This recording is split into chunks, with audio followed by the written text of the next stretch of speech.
Hello, good morning. कैसे हैं आप लोग सभी लोग? क्या एकदम बढ़िया हैं, एकदम शानदार हैं, एकदम अच्छे हैं? तो चलिए फिर शुरुआत करते हैं हम लोग ज्योमेट्री की। ज्योमेट्री से हम लोग शुरुआत करते हैं।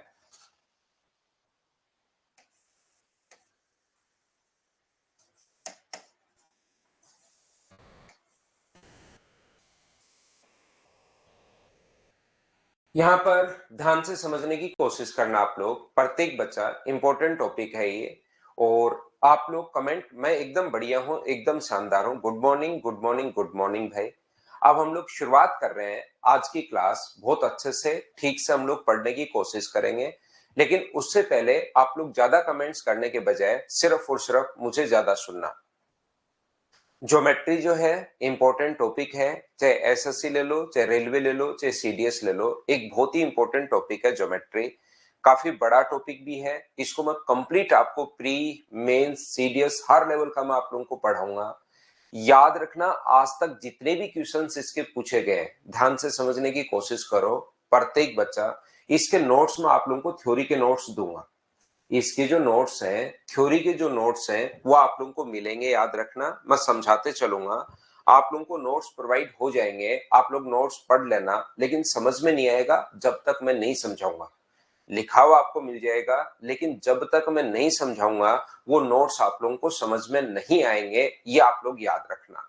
तो सारे के सारे जो नोट्स हैं वो मैं आप लोगों को प्रोवाइड करवाऊंगा, लिखे हुए आप लोगों को मिलेंगे। प्रत्येक बच्चे को ये आप लोग याद रखना।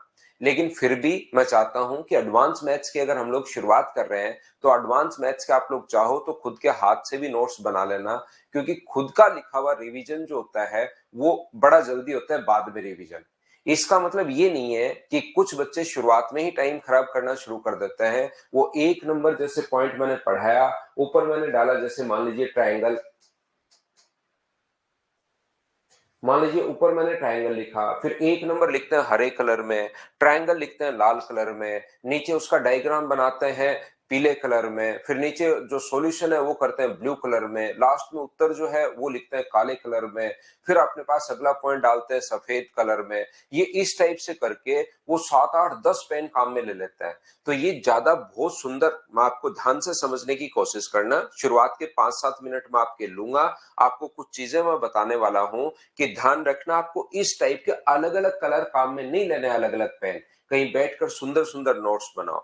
याद रखना, जितने सुंदर नोट्स होंगे उतना ही लेट सिलेक्शन होगा। इनवर्सली प्रोपोर्शनल होता है। ज्यादा सुंदर नोट्स का मतलब नोट्स में आपने टाइम दे दिया, वो आप लोगों को युगों युगों के लिए थोड़ी ना चाहिए कि हर जन्म के लिए चाहिए। थोड़ा सा नोट्स बना लो, बस एक ही कलर में बना लो फटाफट, क्योंकि खुद का लिखा हुआ जल्दी समझ में आता है वापस रिवीजन करते हो तो। तो ध्यान रखना, सारे के सारे जो नोट्स हैं वो मैं आप लोगों को प्रोवाइड करवाऊंगा। फिर भी मैं प्रत्येक बच्चे को राय देता हूं कि यार खुद के नोट्स भी आप लोग जरूर बनाना, उससे रिवीजन होता है। दूसरे के नोट्स से थोड़ी सी काफी बार चीजें कम समझ में आती हैं, पहली बात। दूसरी बात, जब भी आप लोगों को आज तक जो क्वेश्चन एसएससी ने, रेलवे ने या सीडीएस ने आज तक जो क्वेश्चन पूछा है, उस क्वेश्चन का जो बेसिक होता है कि ऐसा क्यों बना, कहां से बना, कैसे बना, उसका प्रत्येक पॉइंट का मैं आपको क्यों समझाऊंगा कि कैसे प्रूव हुआ। ज्योमेट्री बहुत बड़ा टॉपिक है। मैं आपको हर पॉइंट का, जो आज तक बना है क्वेश्चन, उसका प्रत्येक पॉइंट का मैं आप लोगों को क्यों समझाऊंगा। और अगर अपने पास जो क्वेश्चन नहीं बना लेकिन मुझे लगता है कि आ सकता है, जैसे 2012 में मैं कुछ चीजें पढ़ा रहा था, वो 2020 मेंस में, एसएससी मेंस में जाकर आए। तो मैं आप लोगों को कंप्लीट चीजें पढ़ाने वाला हूं। हो सकता है आगे भविष्य में कभी आ जाए, लेकिन जो क्वेश्चन आज तक पूछा ही नहीं गया है तो उसका मैं क्यों नहीं बताऊंगा उसको। उसका फिर क्यों अगर देखना है तो फिर भरे पड़े यूट्यूब वगैरह या बुक्स भरी पड़ी है, ये जो बिना मतलब की चीजें, उसमें मतलब टाइम भी वेस्ट नहीं करेंगे। ये ऐसा नहीं है कि एक पेड बैच है जो सिस्टमेटिक तरीके से जितना पूछता है उससे 100% में एक्स्ट्रा ही पढ़ाऊंगा। लेकिन बिना मतलब की जो चीजें होती हैं उसमें हम लोग बिना मतलब का टाइम नहीं देंगे, ये आप लोग याद रखना। इस चीज को आप लोग ध्यान रखना। मतलब आज तक जो क्वेश्चन आया है, जो आ चुका है, उसका मैं प्रत्येक, उससे रिलेटेड जो थ्योरी है वो कैसे प्रूव होगी ये भी मैं बताऊंगा। लेकिन मुझे बहुत सारी चीजें लगती हैं यार ये भी पूछ सकता है सीडीएस या एसएससी या रेलवे, ये चीज भी पूछ सकता है। तो वहां से फिर आप लोग याद रखना, वो जो क्वेश्चन है उसको मैं डायरेक्ट थ्योरी बताऊंगा, उसका क्यों अगर आपको देखना है, और जरूरत नहीं है उसका क्यों देखने की, क्योंकि आज तक क्वेश्चन ये आगे हो सकता है पूछे, बहुत रेयर चांसेस है कि हो सकता है कभी पूछ ले। तो फिर उस चीज का आपको क्यों अगर देखना है तो फिर वो खुद सर्च करना पड़ेगा, याद रखना, जिसकी वजह से नॉर्मली जरूरत नहीं पड़ेगी। पूरा जो मैथ्स है अपना एच और एन में आप लोग बोलते रहा करो, बड़े बड़े कमेंट करने के बजाय। देखो रेड, संतोष ने जैसे किया red blue black pen only, जैसे इसने किया। अब गोविंद ने किया कि क्लास के साथ ये किया। इधर दुर्गेश भाई सर क्या कर सकते हैं इसमें, तो विशाल कह रहा है दुर्गेश क्या कर सकते हो, ये सर यश कह रहा है सर नंबर सिस्टम होने वाला था। चंदन कह रहा है बिल्कुल। इस टाइप के कमेंट अगर विक्रम ने और लिख दिया, बेस्ट ऑफ लक, आपसे अच्छा ज्ञान हॉल में कोई नहीं, अच्छे से करके आओ। विक्रम सर आज मेरा जीडी का एग्जाम है, बर्थ में बेस्ट ऑफ लक भाई। तो देखिए इससे क्या होता है कि आप बड़े बड़े कमेंट बिना मतलब ही लिखते रहते हो, और ये इतने बड़े कमेंट अगर आप लोग लिखोगे तो ये अंगुलियों के निशान आपके घिस जाएंगे, जो फिंगरप्रिंट है वही घिस जाएगा। अब फिंगरप्रिंट आपका घिस गया मान लो, तो मुझे एक बात बताओ, सिलेक्शन लेके भी क्या करोगे, क्योंकि फिंगरप्रिंट तो वहां पर आपका आएगा ही नहीं, फिर आपका सिलेक्शन नहीं होगा। लास्ट में फिंगरप्रिंट तो लेते ही हो, 8-10 अंगूठे के निशान, 8-10 साइन इस टाइप से। तो आप लोग बड़े बड़े कमेंट मत करो, नहीं तो आपके फिंगरप्रिंट ही घिस जाएंगे, इसी कीबोर्ड पर ही घिस जाएंगे, और फिर आपकी पूरी जिंदगी वैसे ही बर्बाद होनी है। इसलिए आप लोग याद रखिए सभी लोग इस बात को कि आपका पूरा मैथ्स एच और एन में चलना चाहिए। पूरा जो मैथ्स है वो सिर्फ और सिर्फ एच और एन में ही चलना चाहिए, ये बात ध्यान रखो। समझ में आए एच लिखो, नहीं समझ में एन लिखो, बात खत्म। इससे आप लोग दो फायदे होते हैं इससे। इससे एक तो क्लास में पार्टिसिपेट आप लोग कर पाते हो। देखिए अभी भी कुछ बच्चे बड़े ही कमेंट लिख रहे हैं। यहां पर मैं ये कहना चाह रहा हूं कि कुछ आप लोग एच और एन में आप लोग लिखोगे तो इससे दो फायदे होंगे। जैसे ऑफलाइन जो क्लास होती है उसमें मैं बच्चे से बुलवाता रहता हूं कि हाँ ना, हाँ बोलिए, समझ में आया, ये मैं पीछे ही पड़ा रहता हूँ कि समझ में आया क्या, आ गया क्या समझ में, प्रत्येक उसके साथ मैं पूछता रहता हूँ, प्रत्येक लाइन के साथ समझ में आया क्या, समझ में आया क्या, समझ में आया क्या, ऐसे करके प्रत्येक लाइन के साथ पूछता रहता हूँ। यहां पर ध्यान रखना, आप लोग क्या करते हो, ऑनलाइन की सबसे बड़ी दिक्कत कि आप लोग सिर्फ मोबाइल को देख रहे हो और उसमें धीरे धीरे जैसे 15-20-25 मिनट हो जाते हैं तो दिमाग फिर सिर्फ देखता रहता है, आपका दिमाग कहीं और ही चला जाता है, आप लोग ऑटो पायलट मोड पर आ जाते हो। बस सामने तो कुछ है लेकिन एरोप्लेन उड़ता जा रहा है, उड़ता जा रहा है, उड़ता जा रहा है, फिर पता ही नहीं लगता। ध्यान रखना आप लोग। तो आप लोग यहाँ पर कमेंट करने एच और एन, ताकि डेली आपका देखना आने का मन करेगा, फिर पार्टिसिपेट करोगे ना क्लास में तो उसी टाइप का माहौल मिलेगा ऑफलाइन वाले जैसा ही। पहली बात ये चीज आप लोग सारे बच्चे ध्यान रखो, तो बड़े कमेंट करने के बजाय एच और एन में चलने दो।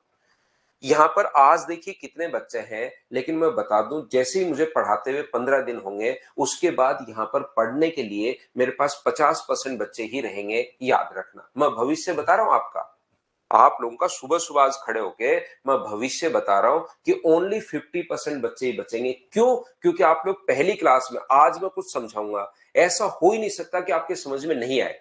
100% समझ में आएगा, ध्यान रखना।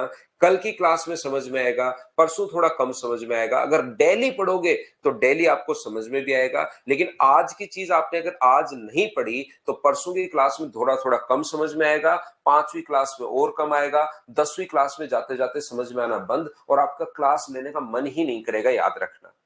आप लोग इसलिए फिर आने का मन भी नहीं करेगा अगर नहीं समझ में आएगा तो। इसलिए आप लोग खुद देखना कि 15वीं-16वीं क्लास में ज्योमेट्री में 50% बच्चे बचते हैं जो पढ़ने वाले होते हैं, और वो लास्ट तक फिर 50% रहते हैं जब तक ज्योमेट्री खत्म नहीं होती।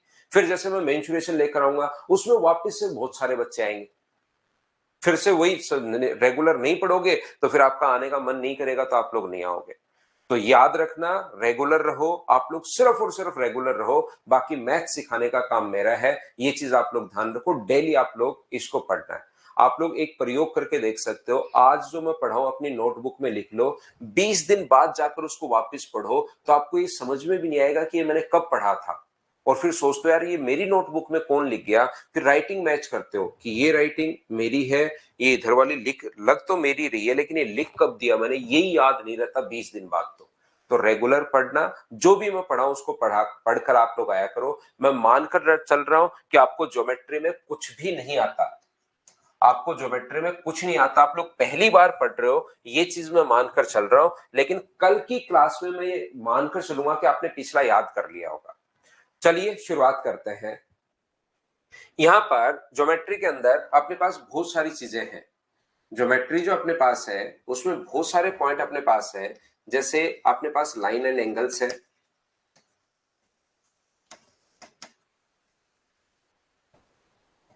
दूसरा जो अपने पास है वो मान लीजिए अपने पास ट्रायंगल है, तीसरा जो अपने पास है वो सर्किल है, चौथा जो अपने पास है वो क्वाड्रेटल है, पांचवा जो अपने पास है वो पॉलीगन है। ये इस प्रकार से अपने पास यहाँ पर पॉइंट है, 5 पॉइंट है। ये ज्योमेट्री के अंदर जो अपने पास है ये अपने पास 5 पॉइंट होंगे। 5 पॉइंट को प्रत्येक को हम लोग बहुत बेसिक से बहुत अच्छे से बहुत ढंग से पढ़ने वाले हैं। जैसे ट्रायंगल की अगर मैं बात करूं, जब आपके दिमाग में एक पिक्चर रहती है कि कहां पर कौन सी चीज हम लोगों को पढ़नी है, तो आपको चीजें ज्यादा भी समझ में आती है। जैसे हम लोग जैसे इस ज्योमेट्री के 5 पॉइंट हैं, ज्योमेट्री के जो 5 पॉइंट है उसमें जो क्वाड्रेटल है वो मैं मेंसुरेशन के साथ पढ़ाऊंगा आपको।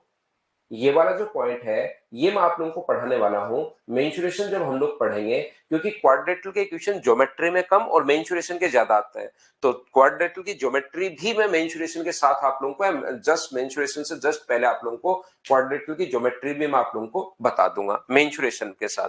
जैसे अगर हम लोग ट्रायंगल की बात करें तो ट्रायंगल में हम लोग फिर से इसको पॉइंट में बांट लेंगे। जैसे अपने पास सबसे पहले हम लोग बेसिक पढ़ने वाले हैं, फिर हम लोग 4 सेंटर के बारे में पढ़ेंगे, इन सेंटर,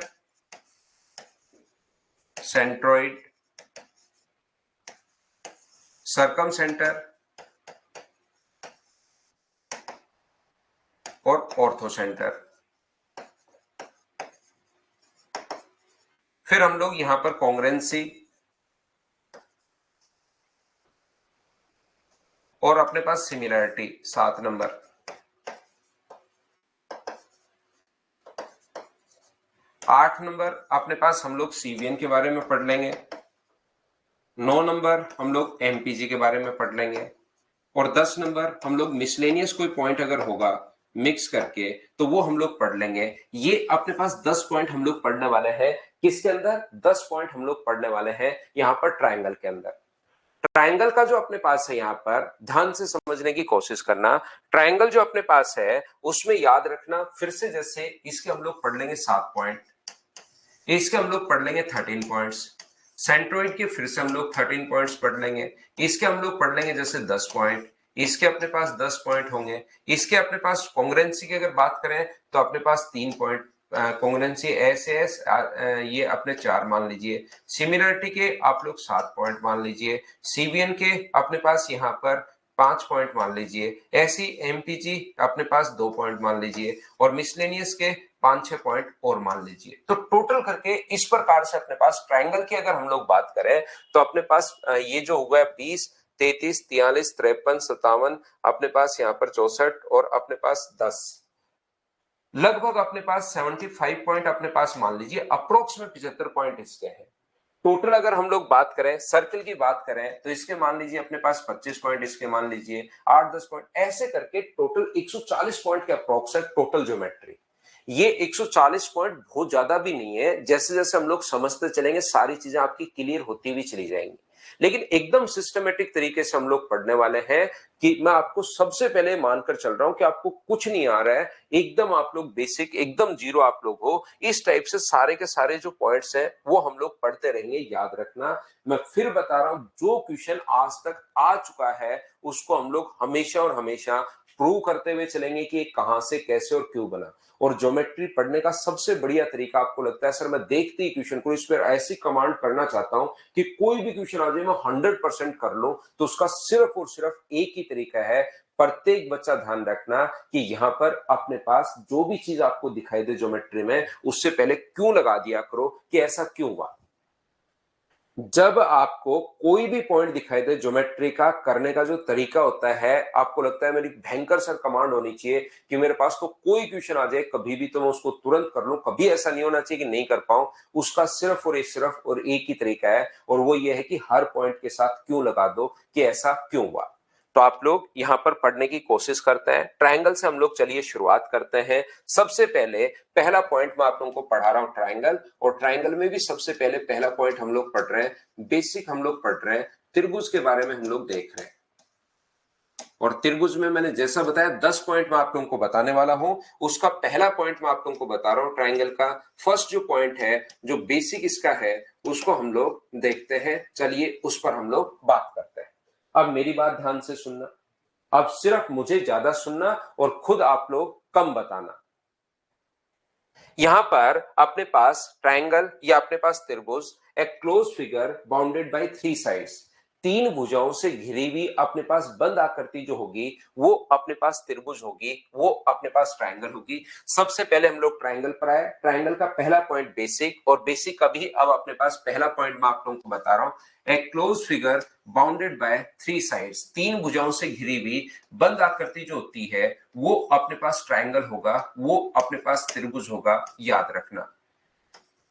इसके सामने ट्रायंगल में जो तीन तो वर्टिसेज होंगे और तीन ही अपने पास यहां पर साइड्स अपने पास होंगी। इसके सामने वाली साइड स्मॉल है, इसके सामने वाली साइड स्मॉल बी, और इसके सामने वाली साइड स्मॉल सी।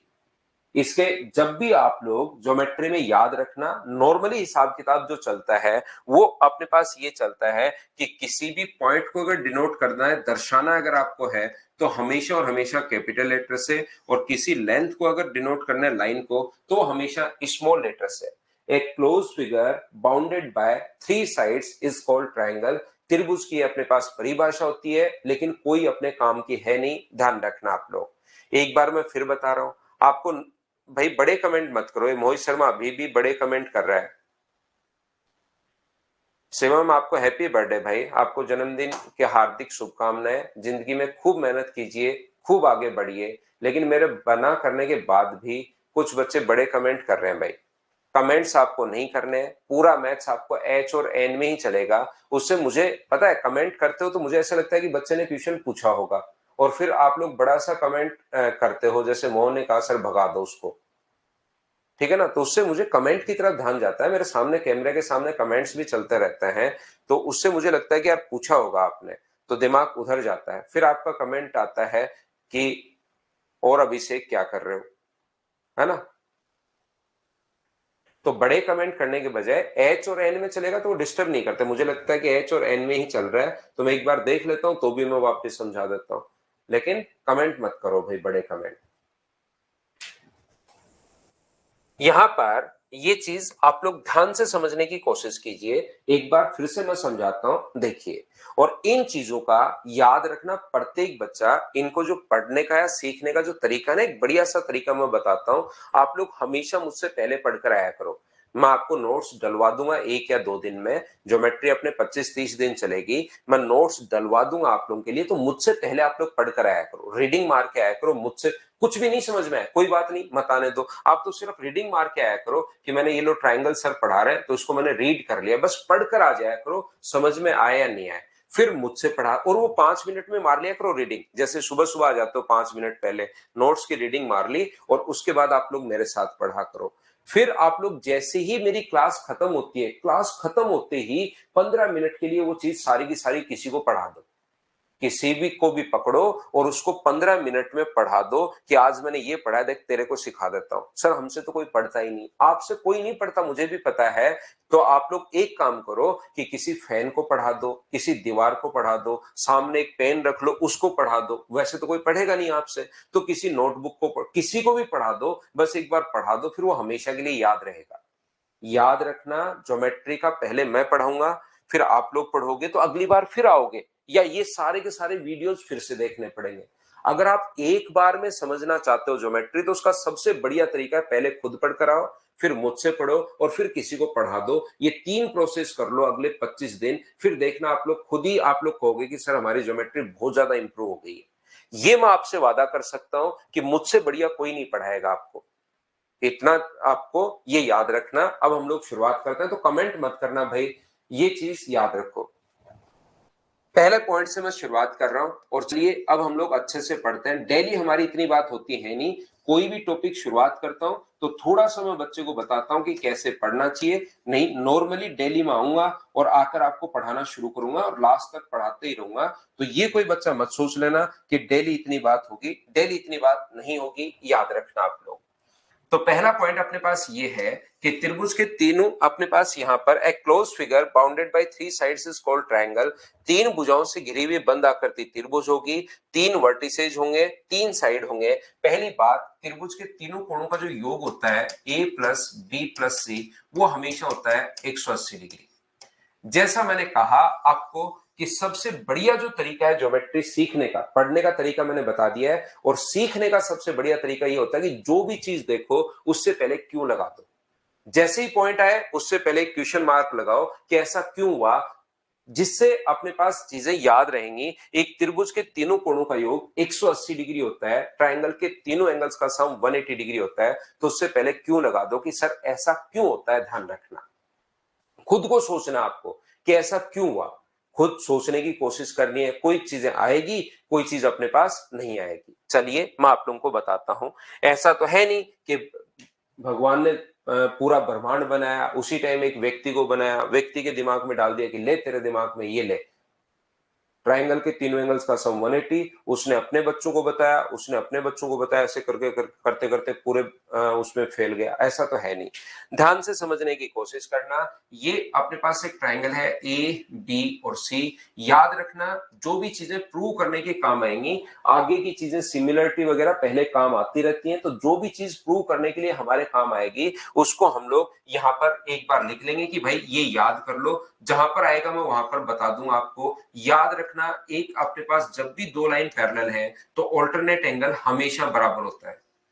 जो भी प्रूव करने के लिए हमारे आगे की कोई चीज काम में अगर आएगी तो मैं कहूंगा यहां पर आप लोग भाई इसको याद कर लो, जब आएगा तब मैं आपको समझा दूंगा। यहां पर इस चीज को रट लीजिए। जैसे कोई सिमिलरिटी का पॉइंट आया तो सिमिलरिटी का पॉइंट यहां मैं सिमिलरिटी समझाऊंगा, तो वहां कुछ पॉइंट आएगा वो समझाने लग जाऊंगा। वो पॉइंट समझाऊंगा कोई और पॉइंट आ जाएगा, वो पॉइंट समझाऊंगा कोई और पॉइंट आ जाएगा। तो सिस्टमेटिक तरीके से नहीं होगा। फिर एक चीज में गया, फिर दूसरे में चला गया, वहां से तीसरी में, तीसरी से चौथी में, फिर सब कुछ मिक्स हो जाएगा। इसलिए जो आगे की चीजें काम में आएंगी उसको एक बार याद करना है। जहां पर आएगी वहां पर मैं आप लोगों को बता दूंगा कि ऐसा क्यों हुआ। तो दो लाइन अगर पैरेलल हो तो याद रखना, ऑल्टरनेट एंगल जो होते हैं, जब भी जेड बन रहा हो, चाहे जेड सीधा बने चाहे जेड अपने पास उल्टा बने, ऑल्टरनेट एंगल एकांतर कोण हमेशा अपने पास बराबर होता है। और एक स्ट्रेट लाइन पर बना एंगल 180 डिग्री होता है। दो चीजें आप लोग याद रखिए। तो यहां पर एक त्रिभुज के तीनों कोणों का योग सर 180 डिग्री क्यों होता है। एक ट्रायंगल अपने पास बहुत आसान चीजें हैं, बस आप लोग यहां पर क्यों लगा देना हर चीज के पीछे कि ऐसा क्यों हुआ, और सोचने की कोशिश करना। शुरुआत में वो चीज आपको डराएगी कि कहां से कैसे प्रूव होगा, लेकिन एक बार अगर आप लोग सीख लेते हो तो फिर हमेशा के लिए आपको याद हो जाएगी।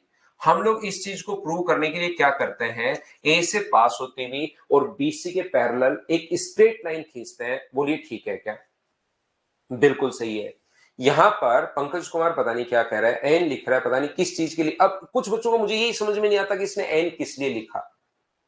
इन बच्चों को या तो वो टाइप करके देखते हैं कि मेरे पास एन वाला दबता है या नहीं दबता, देख लेता हूं, बाद में कभी काम में ले लूंगा। अब ये मैंने याद करवाया कि त्रिभुज के तीनों कोणों का योग 180 डिग्री होता है, और अब मैं आपको इसको प्रूव करने की कोशिश कर रहा हूं। लेकिन इस बच्चे ने एन लिख दिया। अब ये नहीं पता, अब मुझे भविष्य में हमेशा के लिए लगेगा कि ऐसे ही एन लिखता है, इसकी आदत है एन लिखने की। कुछ सिग्नल मेरी तरफ भी तो जाते हैं ना, अपनी बातचीत तो हो ही नहीं पाती। आप कितने सीरियस हो इसी चीज से तो मुझे पता लगता है कि इस बच्चे का तो एन खराब है। ये मुझे पता लग जाएगा, ये एन ऐसे ही लिखता रहेगा।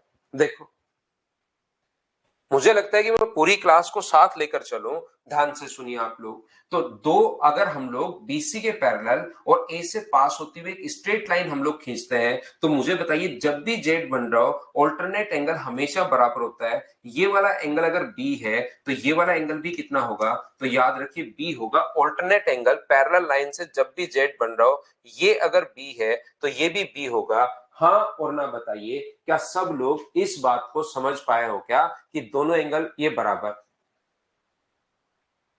एकांतर कोण हमेशा बराबर होते हैं। ऑल्टरनेट एंगल जब भी पैरेलल लाइन अगर हो तो ऑल्टरनेट एंगल एकांतर कोण बराबर होते हैं। ये वाला एंगल अगर सी है तो पैरेलल लाइन अगर है तो ये वाला एंगल भी अपने पास सी होगा, ये लीजिए। और ये वाला एंगल अपने पास क्या है, तो आप कहोगे सर ये वाला तो पहले से ए है ही। और एक स्ट्रेट लाइन पर कितने भी एंगल बनो, 1 2 3 4 5 कितने भी बनो, उन सभी का जो हमेशा सम होता है वो अपने पास 180 डिग्री होता है। तो पहला पॉइंट, त्रिभुज के तीनों कोणों का योग 180 डिग्री होता है। मुझे एक बात बताइए, क्या प्रत्येक बच्चा इस बात को समझ पाया है क्या कि ट्राइंगल के तीनों एंगल्स का सम 180 डिग्री होता है?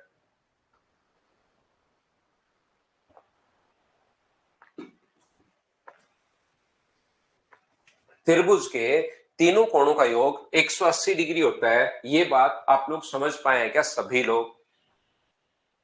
त्रिभुज के तीनों कोणों का जो योग होगा, ट्राइंगल के तीनों एंगल्स का सम 180 डिग्री। अब सर आप हमें एक बात बताइए, आज तक पिछले आप लोग 15 साल के पेपर उठाकर देख लीजिए, कभी आपसे ये नहीं पूछा कि प्रूव करो ट्राइंगल के तीनों एंगल्स का सम 180। ध्यान से समझने की कोशिश करना, प्रूव कीजिए कि ट्राइंगल के तीनों एंगल्स का सम 180 डिग्री होता है। ना तो पीछे कभी क्वेश्चन आया है और ना ही आगे कभी आएगा, ये बात आप लोग ध्यान रखना। लेकिन फिर सर जब आज तक नहीं आया ये प्रूव करना और ना ही आगे आने की संभावना है, तो फिर इसमें हम लोग टाइम वेस्ट क्यों कर रहे हैं?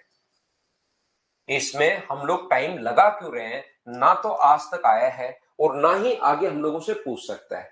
तो एक बात आप लोग ध्यान रखना, एक चीज आप लोग याद रखना सभी बच्चे, इस बात को विशेष तौर पर, कि जब अपने पास मान लो 150 पॉइंट है ना, तो मैं यहां पर बोलना अगर शुरू करूं तो वो 150 या 140 पॉइंट मैं 2 दिन में आपको करवा सकता हूं। कि ये देखिए, ये याद कर लो, ध्यान से समझने की कोशिश करना।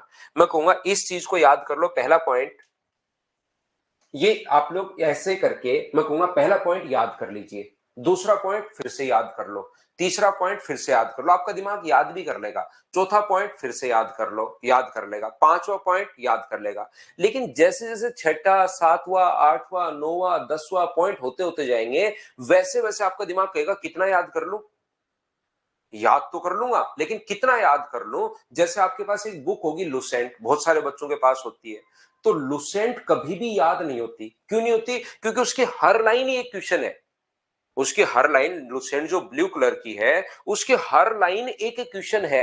हर लाइन में वो याद होती है तो भी बहुत मेहनत करनी पड़ती है उसको। क्यों? क्योंकि उसके हर लाइन ही एक क्वेश्चन है। हर लाइन एक लाइन बनाई हुई है, वो खुद का ही एक क्वेश्चन है, तो कितनी चीजें रटे आदमी। तो यहां पर अगर पहला, फिर दूसरा पॉइंट, फिर तीसरा पॉइंट, फिर चौथा पॉइंट, फिर पांचवा पॉइंट, ऐसे करके सातवां, आठवां, 10वां, 15वें पॉइंट में आप बोर होना शुरू हो जाते हो।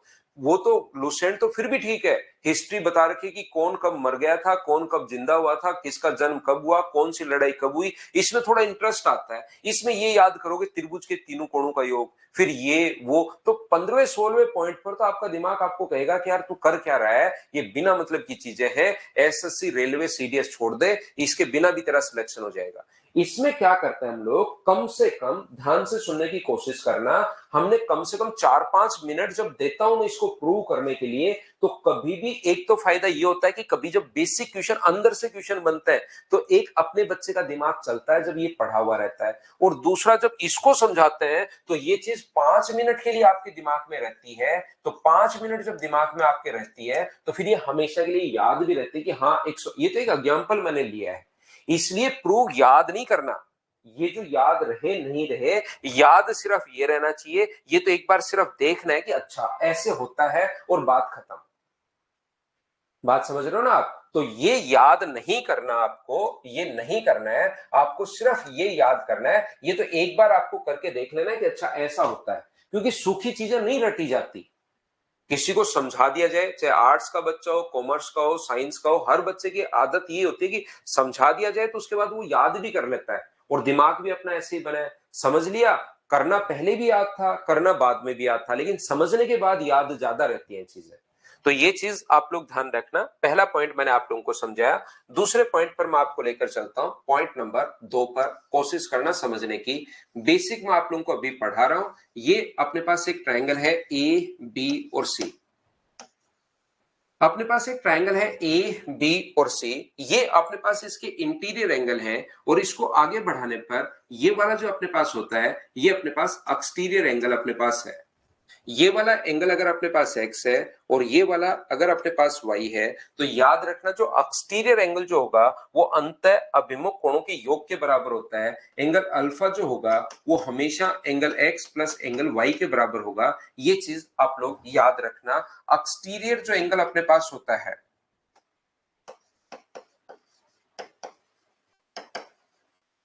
एक्सटीरियर जो एंगल अपने पास होगा वो बराबर होगा सम ऑफ इंटीरियर अपोजिट।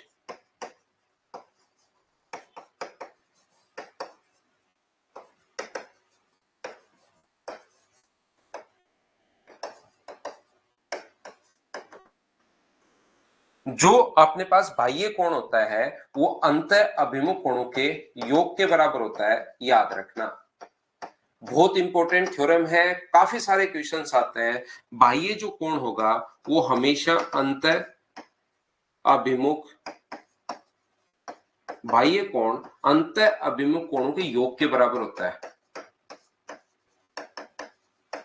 पहली बात तो समझिए कि ये मैं बोल क्या रहा हूं। जो अपने पास आगे की तरफ लाइन जो हम लोगों ने बढ़ा दी है, ध्यान से समझना, इसको हम लोग एक्सटीरियर एंगल बोलते हैं। ये इसका अंतः कोण है और ये अंतः के अभिमुख कोण है। ये इंटीरियर है और ये दोनों इंटीरियर अपोजिट एंगल है, इन दोनों के योग के बराबर होता है। Exterior angle always sum of interior opposite के बराबर, बाह्य कोण अंतः अभिमुख, इंटीरियर और अपोजिट का योग इंटीरियर अपोजिट के सम के बराबर होता है, योग के बराबर होता है, ध्यान रखना।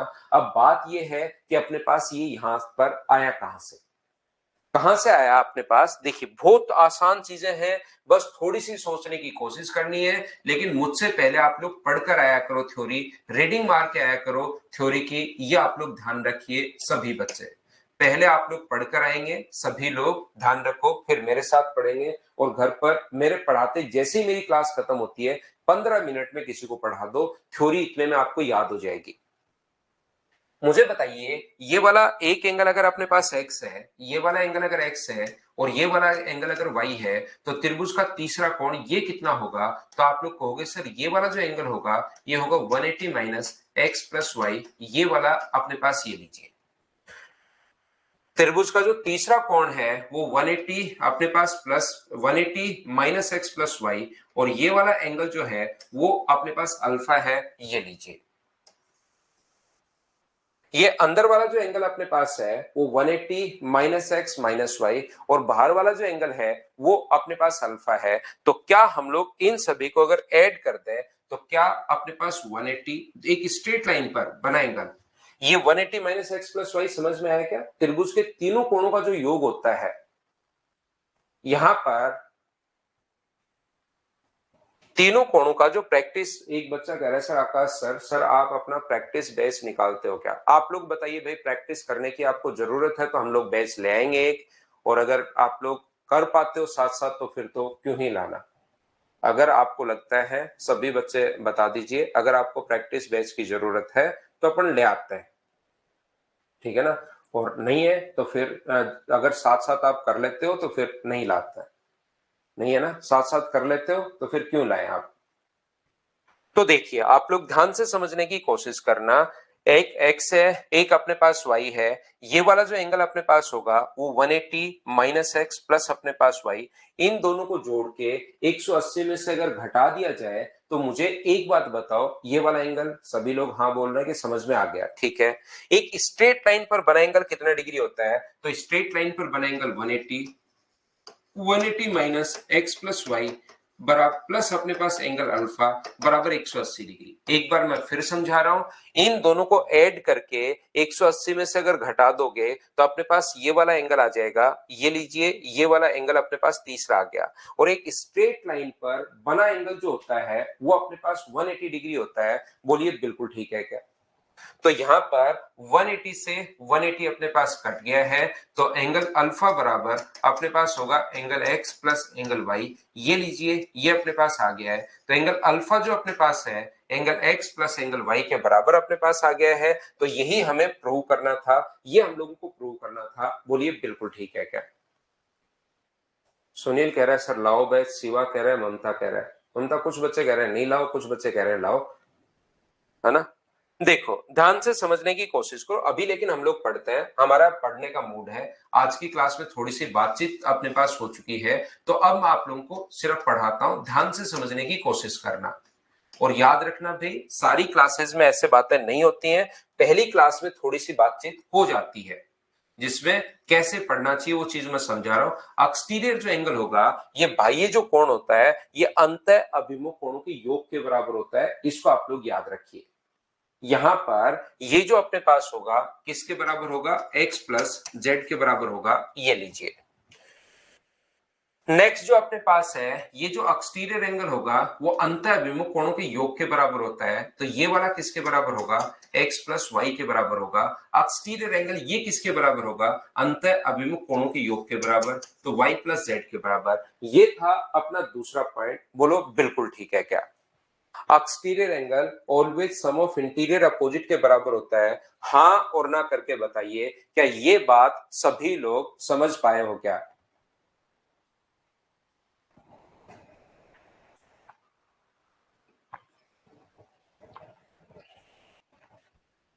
उम्मीद है आप लोग प्रत्येक बच्चा इस चीज को ढंग से बढ़िया से समझ में आया होगा। दूसरा पॉइंट आप लोग याद रखना, exterior angle always sum of interior opposite के बराबर होता है। तो चलिए हम लोग आगे बढ़ते हैं। नेक्स्ट जो अपने पास लिखा हुआ है, ये वाला जो अपने पास है 3 नंबर पॉइंट, मुझे एक बात बताना, आप लोग सभी लोग ध्यान से समझिए, अच्छे से समझिए, आप लोग सभी लोग, exterior angle sum of interior opposite के बराबर होता है।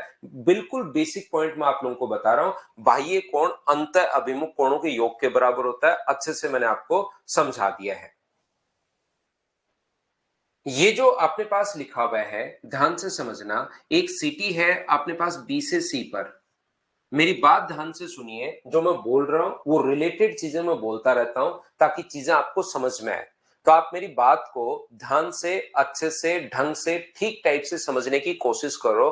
प्रत्येक बच्चा, यहाँ पर अपने पास 2 पॉइंट है, 2 शहर है, एक बी है और एक अपने पास सी है। तो डायरेक्ट डिस्टेंस, बी से एक लाइन ली हम लोगों ने और वो सी को मिला दिया, तो बी से सी तक की एक डायरेक्ट डिस्टेंस अपने पास आ गई। एक सिटी अपने पास बी थी। ध्यान से समझने की कोशिश करना, सुनना कि मैं क्या बोल रहा हूं, बहुत सही तरीके से समझ में आपको आएगा जब आप लोग अच्छे से सुनोगे। मुझे बताओ, बी से सी पर डायरेक्ट जाते हो, आपसे है मेरा क्वेश्चन ये, और एक सिटी इधर अपने पास ए है, एक सिटी कौन सी है इधर, ए।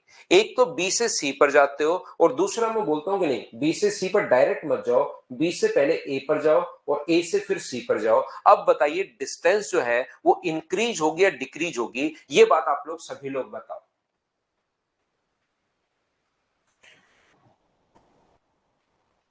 जगवीर कह रहे सर आप बहुत अच्छा पढ़ाते हैं। जगवीर भाई लेकिन अभी आप पढ़िए, बिल्कुल आप पढ़ाई पर ध्यान रखिए, हम लोग बिल्कुल सीरियसली पढ़ेंगे। आप यहाँ पर मुझे ओनली ये बताइए कि अपने पास बी से सी पर एक तो आप लोग डायरेक्ट जाते हो, एक बी से ए पर गए और ए से सी पर गए, तो डिस्टेंस जो इंक्रीज होगी या डिक्रीज होगी, सारे बच्चे बोल रहे हैं इंक्रीज होगी, जो कि बिल्कुल ठीक है। मतलब इतना कॉमन सेंस आप में है सभी बच्चों में। तो मुझे एक बात बताइए, ये वाली साइड ट्राइंगल में हम लोग स्मॉल ए बोलते हैं, ये हम लोग स्मॉल बी बोलते हैं और ये हम लोग स्मॉल सी बोलते हैं। तो क्या दो भुजाओं का योग जो बी और सी को अगर हम लोग ऐड करते हैं तो क्या वो हमेशा ए से बड़ा होगा, बोलिए बिल्कुल ठीक है क्या।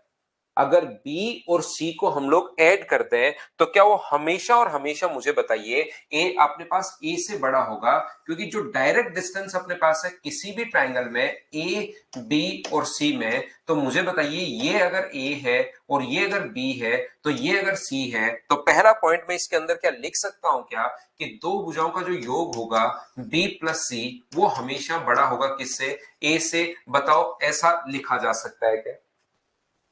यहां पर आपने, और यही है तीसरा पॉइंट, यही है थर्ड पॉइंट, आपको खुद को ही समझ में आ गया है कि ट्रायंगल की दो साइड्स का सम हमेशा तीसरी से बड़ा होता है। आप इसमें भी देख सकते हो कि सर एक तो ए से सी पर डायरेक्ट जाते हो आप लोग, एक तो ए से सी पर डायरेक्ट जाते हो, एक ए से पहले बी पर गए और बी से फिर सी पर आए, तो डिस्टेंस बढ़ेगी या घटेगी, तो आप कहोगे जरूर बढ़ेगी सर। तो अपने पास ए प्लस सी का जो मान अपने पास होगा वो किससे बड़ा होना चाहिए, a प्लस सी का मान b से अपने पास बड़ा होना चाहिए।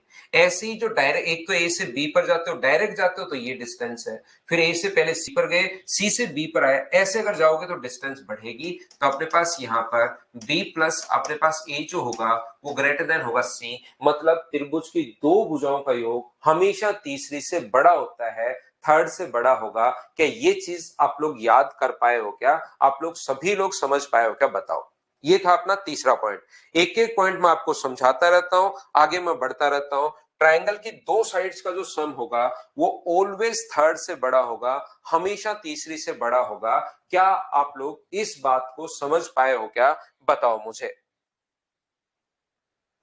ठीक है, तो यहां पर छोटे छोटे क्वेश्चंस, आजकल तो इसके क्वेश्चन कम जैसे, लेकिन शुरुआत में 2010 में जब ज्योमेट्री आनी शुरू हुई थी, 2011 मेंस में सॉरी, तो उस टाइम छोटे छोटे क्वेश्चन पूछ लेता था कि बताओ निम्न में से किससे ट्रायंगल बनाना पॉसिबल नहीं है।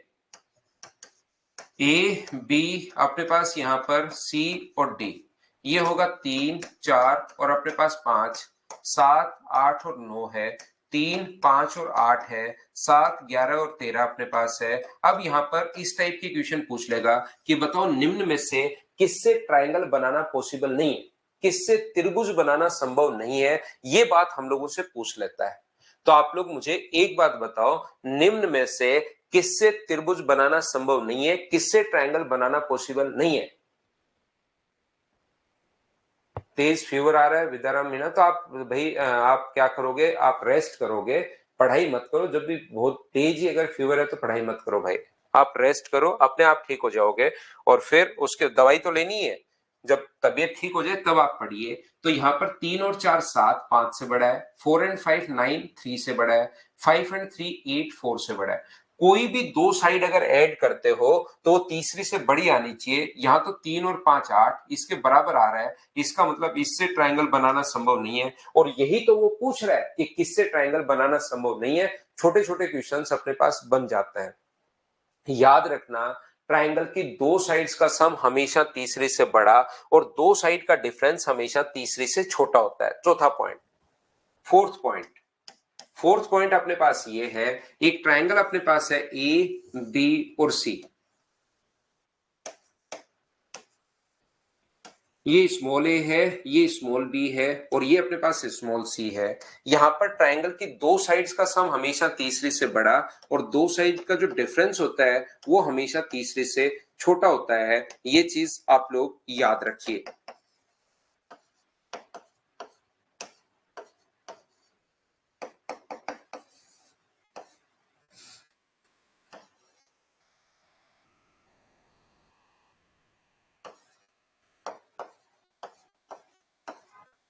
ट्रायंगल की दो साइड का सम हमेशा तीसरी से बड़ा और दो साइड का डिफरेंस हमेशा तीसरी से छोटा होता है। लेकिन अब की बार सर ये क्या लगा दिया, ये मोड आपने क्या लगा दिया, ये चीज का मतलब होता है कि चाहे बी में से सी माइनस करने पर पॉजिटिव आए या नेगेटिव आए, आपको हमेशा पॉजिटिव लेना है। ये चीज आप लोग ध्यान रखना।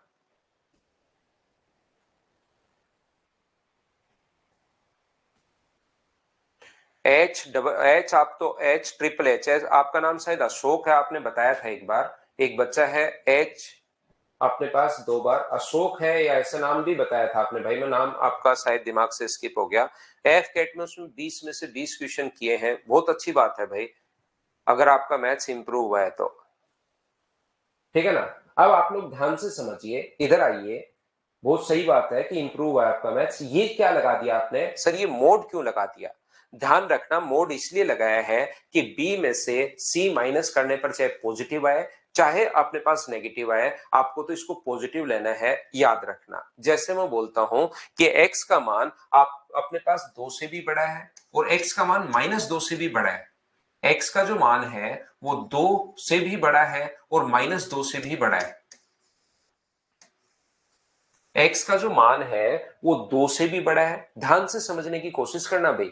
x का मान 2 से भी बड़ा है और -2 से भी बड़ा है, तो कौन सा कमेंट ज्यादा ठीक रहेगा, कौन सा स्टेटमेंट ज्यादा ठीक रहेगा कि x का मान 2 से बड़ा है, क्या वो ठीक रहेगा क्या? बिल्कुल पॉजिटिव वाला ले लोगे, -2 से तो बड़ा वैसे है ही। अगर आप लोग, जैसे मैं क्या कहना चाह रहा हूं, मैं ये बताना चाह रहा हूं कि मान लो आपको किसी ने एक स्टेटमेंट दिया कि एक व्यक्ति आपके घर पर आता है, ध्यान से इन चीजों को ध्यान से समझिए ताकि मैं हर चीज बताता हूं। देखिए, जो भी मेरे पिछले 15 साल 14 ईयर के कैरियर में ऑफलाइन मुझसे किसी बच्चे ने पूछा है या ऑनलाइन किसी बच्चे ने पूछा है, तो सारे के सारे क्वेश्चंस का आंसर मैं यहाँ कोई पूछे या नहीं पूछे मैं देता रहता हूँ। क्यों देता रहता हूँ? क्योंकि मुझे लगता है यार ऑनलाइन में किसी बच्चे की ऐसे प्रॉब्लम होगी। इसीलिए आप लोगों ने देखा होगा कि मेरी क्लास में क्वेश्चंस आपके दिमाग में बहुत कम बनते हैं, और जो क्वेश्चन बनता है उसका रिप्लाई मेरी तरफ से आपको वैसे ही मिल जाता है अगर ध्यान से समझते हो तो। लगभग क्वेश्चन का, मैं 100% की बात नहीं कर रहा हूं, लेकिन लगभग क्वेश्चन जैसे आपके दिमाग में बना उसका रिप्लाई थोड़ी देर बाद या थोड़ी देर पहले आपके तुरंत मिल जाता है, क्योंकि जितने आज तक क्वेश्चंस पूछे गए वो सारे मैं बताता रहता हूं। तो इनको ध्यान से सुना करो, एक दूसरे बच्चे के कमेंट पढ़ने के बजाय आप चीजें ध्यान से सुनने की कोशिश किया करो। मैं आपको क्या कह रहा हूं, एक स्टेटमेंट मैंने बोला, एक बंदा आपके घर पर आया, वो आपसे भी बड़ा है और आपके बड़े भाई से भी बड़ा है। एक बंदा आपके घर पर आता है, एक व्यक्ति आपके घर पर आता है, वो आपसे भी बड़ा है और आपके बड़े भाई से भी बड़ा है। तो इसके लिए कौन सा स्टेटमेंट आप दोगे? इन दोनों में से एक स्टेटमेंट देना आपको किसी और व्यक्ति को, तो वो समझ जाए कि वो बंदा क्या होगा, क्या है, आप दोनों से बड़ा है या आपसे बड़ा है, आपके बड़े भाई से बड़ा है। कौन सा स्टेटमेंट उसको बताना पड़ेगा, बताओ। तो आप कहोगे सर मैं एक स्टेटमेंट बोल दूं किसी व्यक्ति को, उसको मैं बोलूं कि वो मेरे बड़े भाई से बड़ा है, तो इसी स्टेटमेंट में वो समझ जाएगा कि मेरे से तो बड़ा होगा ही होगा।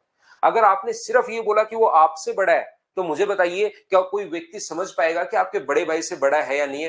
तो नहीं समझ में आएगा। तो उसको एक स्टेटमेंट देना पड़ेगा कि मेरे बड़े भाई से बड़ा है, तो इसका मतलब आपसे तो बड़ा होगा ही होगा, ध्यान रखना। तो इसी तरीके से अपने पास यहाँ पर कोई भी जो वैल्यू अपने पास अगर +-2 से बड़ी है, तो आप लोग बोल सकते हो कि सर ये +2 से बड़ी है, तो जो संख्या +2 से बड़ी है वो -2 से तो ऑब्वियसली बड़ी होगी होगी, उसमें ज्यादा आपको विचार करना है नहीं। जो आपसे, आपके बड़े भाई से बड़ा है, वो आपसे तो बड़ा होगा ही होगा, इसमें ज्यादा चीज तो आपको सोचने की जरूरत है ही नहीं। बताओ। तो आपको हमेशा इसमें क्या लेना है? पॉजिटिव लेना है, ये बात ध्यान रखना, इसको आप लोग याद रखना। अब बात ये है कि सर आया कैसे? बात यह है कि सर आया कैसे, मुझे एक छोटी सी बात बताओ, सारे बच्चे मिलकर ध्यान से समझना। ये थोड़ी देर पहले मैंने प्रूव किया था आपके लिए। तो यहां से मुझे एक बात बताओ, क्या अपने पास मैं लिख सकता हूं क्या इस चीज से, या इससे लिख लो, दूसरे से लिख लो, इससे लिख लो, क्या मैं इससे लिख सकता हूं क्या कि ए का मान बड़ा होगा B-C से? और यहां से मैं ये भी लिख सकता हूं ए जो होगा वो बड़ा होगा C-B से। ध्यान से समझिए, ए का मान B-C से भी बड़ा है, ए का जो मान है वो B-C से भी बड़ा है, और ए का मान C-B से भी बड़ा है। अगर ए का मान दोनों से ही बड़ा है, तो इसमें से एक तो पॉजिटिव है और एक नेगेटिव है। मुझे नहीं पता कि कौन सा पॉजिटिव और कौन सा, ये कैसे लिख दिया मुझे बताओ, समझ पाए हो क्या? प्लस वाला मैंने थोड़ी देर पहले समझा, और इसके बाद मैं यहां से C उठाकर आगे ले गया हूं, B-C, B उठाकर आगे ले गया हूं C-B। ये बात बताओ, एक एक दो बच्चे, एक तो मलिक और एक विक्रम मना कर रहे हैं, तो मुझे पहले इतना ही बताओ, क्या सब लोग समझ पाए हो क्या कि ये कैसे लिख दिया? एक तो पंकज ITI है जो काफी दिन बाद आया है, एक इधर विक्रम है, एक मलिक है, ये मैंने कैसे लिख दिए बताओ, समझ पाए हो क्या भाई?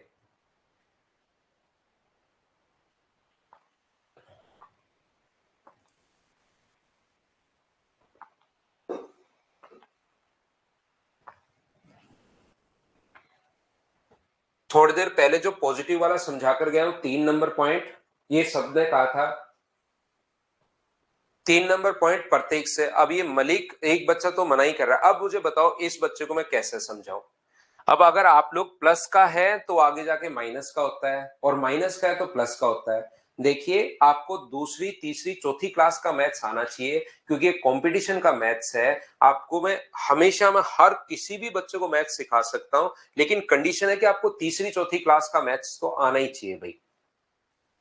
इधर जाएगा तो प्लस का होगा, प्लस का जाएगा तो माइनस का होगा, ये चीज आप लोगों को आनी चाहिए। इतने बच्चे, उसमें से 2 बच्चे, जैसे एक तो मलिक है, एक विजेंद्र है, ये चीज तो आपको दोनों को इतना तो पता होना ही चाहिए भाई, कि अपने पास यहाँ पर आगे जाकर ये सी अगर यहाँ प्लस का है तो आगे जाके माइनस का होगा, यहाँ प्लस का है तो आगे जाके माइनस का होगा। तीसरी चौथी क्लास का गणित तो आपको आना चाहिए, तभी मैं आपको कॉम्पिटिशन का गणित करवा पाऊंगा। इससे क्या होगा, नहीं तो वो जो बच्चे होंगे ना जो रियल में सिलेक्शन लेने वाले हैं, उनका लॉस हो जाएगा, मलिक भाई और विक्रम भाई। दिक्कत ये है। आपको तीसरी चौथी मैंने ये पूछा कि ये बात समझ में आई या नहीं आई, तो ये थोड़ी देर पहले मैंने समझाई है। विक्रम और एक मलिक, दो लोग, और एक इधर पंकज आईटीआई, ये तीन लोग इसके लिए मना कर रहे हैं। तो मैं आपको तीनों को एक राय दूंगा भाई कि आपका तीसरी चौथी क्लास का गणित तो आपको आना चाहिए, नहीं तो जो बच्चे रियल में यहां से सिलेक्शन लेकर जाएंगे उनका मेरी तरफ से लॉस हो जाएगा, इतना आपको पता होना चाहिए। विक्रम कह रहा आ गया आप, ऐसे अब तो नहीं आया विक्रम, आपको एन या तो लिखने की आदत है। अब मुझे बताओ, एक अपने पास वैल्यू बी और सी का मान कुछ भी हो सकता है। बी और सी का मान 4 और 3 मान लो, 4 और 3 मान लो, तो ए का मान अपने पास 1 से बड़ा होगा, और ए का मान यहां से सोल्व करोगे 4 और 3 तो -1 से बड़ा होगा। तो जैसे अभी भी मैंने एग्जांपल दिया, ए का मान 1 से भी बड़ा है और ए का मान -1 से भी बड़ा है, तो मुझे एक बात बताइए, कौन सा स्टेटमेंट बिल्कुल ठीक है? क्या -1 से बड़ा है वो ठीक है क्या? आप कहोगे नहीं सर, -1 से बड़ा तो जीरो भी होता है, तो जीरो इसका मान नहीं है, क्योंकि ये तो पॉजिटिव 1 से भी बड़ा है। तो दोनों में से एक स्टेटमेंट आपको देना पड़ेगा, ए का मान पॉजिटिव 1 से बड़ा है, पॉजिटिव वाली वैल्यू ले लेते हैं, क्योंकि जो 1 से बड़ा होगा वो -1 से तो बड़ा होगा ही होगा।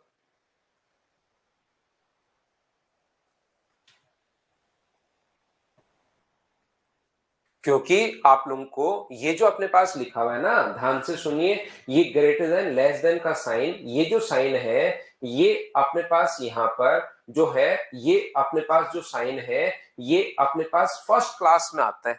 पहली क्लास की बुक उठाकर देख लीजिए, और मैं ये नहीं कर रहा हूं कि कोई बहुत ही टफ बुक या इस लेवल की या इंटरनेशनल बोर्ड की उठाओ, अपने एनसीईआरटी की सीबीएसई की मैं बात कर रहा हूं।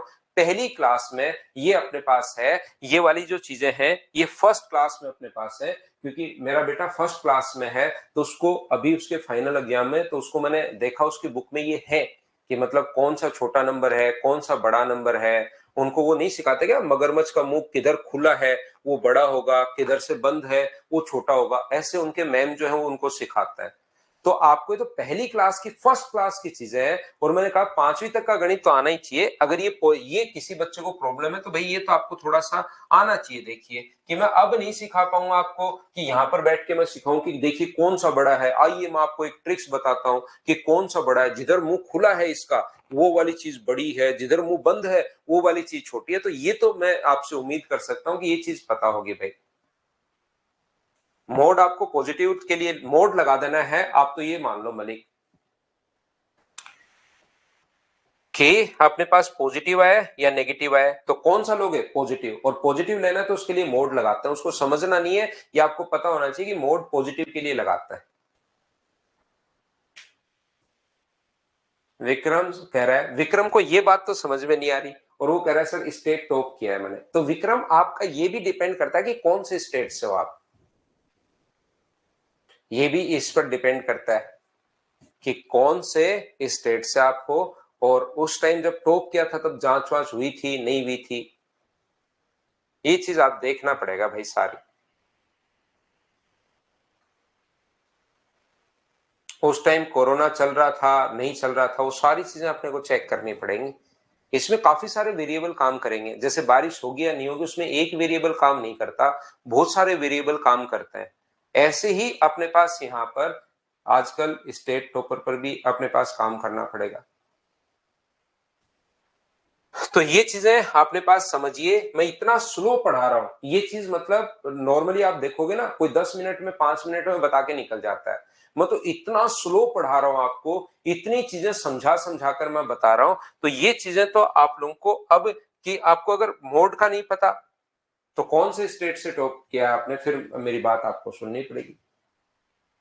नहीं, देखिए तो ध्यान से समझने की कोशिश, मैं तो हर चीज बताता हूं। अब मैंने बताया, जैसे मुझे पता है कि मोड का कुछ बच्चों को नहीं पता होगा, तो मैंने मोड का बताया आपको। ध्यान से समझिए भाई, कमेंट बंद कीजिए। मैंने ये बताया कि मोड का मतलब क्या होता है, कि नेगेटिव आया पॉजिटिव आया, पॉजिटिव लेना आपको, ये बात मैंने मेरी तरफ से बताई, लेकिन वो तो सुनोगे तभी तो आपके दिमाग में आएगी ना।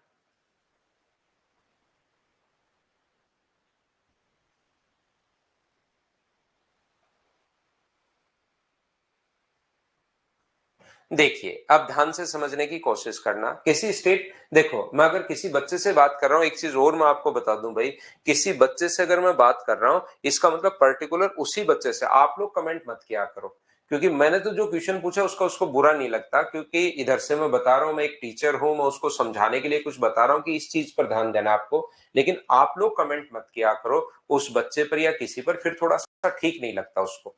इसलिए आप लोग एक दूसरे बच्चे पर कमेंट नहीं किया करो, ये अपनी क्लास पर ध्यान रखो आप लोग, ठीक है ना। मैं तो कुछ समझाने के लिए मैं बता रहा हूं कि आप इस चीज पर ध्यान देना है। जैसे मैंने मोड की बात बताई, कि मोड की बात मैं बताकर गया हूं कि पॉजिटिव आपको लेना है। देखो, या किसी स्टेट का नाम भी अपने को नहीं लेना है, किसी का भी। देखिए, ध्यान से समझने की कोशिश करना। अब आप लोग सभी लोग, मैं आपको ये बताने की कोशिश कर रहा हूं, ये समझाने की कोशिश कर रहा हूं प्रत्येक बच्चे को, कि अपने पास यहां पर, अब ध्यान दो भाई, कमेंट बंद करना, ध्यान से सुनना मैं क्या बताना चाह रहा हूं। दो साइड्स का सम हमेशा 3 नंबर पॉइंट और 4 नंबर पॉइंट, दो साइड का सम हमेशा तीसरे से बड़ा और दो साइड का डिफरेंस हमेशा तीसरे से छोटा होता है, ये आप लोग याद रखना। तो जैसे एक आया हुआ क्वेश्चन ये है कि एक ट्रायंगल अगर अपने पास है, ध्यान से समझिए, ए बी और सी। एक ट्रायंगल अपने पास अगर है, ये साइड अपने पास 4 है, ये साइड अगर अपने पास 10 है, तो बताओ ए का मान कहां से कहां तक पॉसिबल होगा, ए की रेंज आप लोग बताइए, ये क्वेश्चन पूछा गया है। ए की रेंज आप लोग बताओ। तो 3 नंबर पॉइंट है, दो साइड का सम हमेशा तीसरे से बड़ा, और 4 नंबर पॉइंट है, दो साइड का डिफरेंस हमेशा तीसरे से छोटा होता है।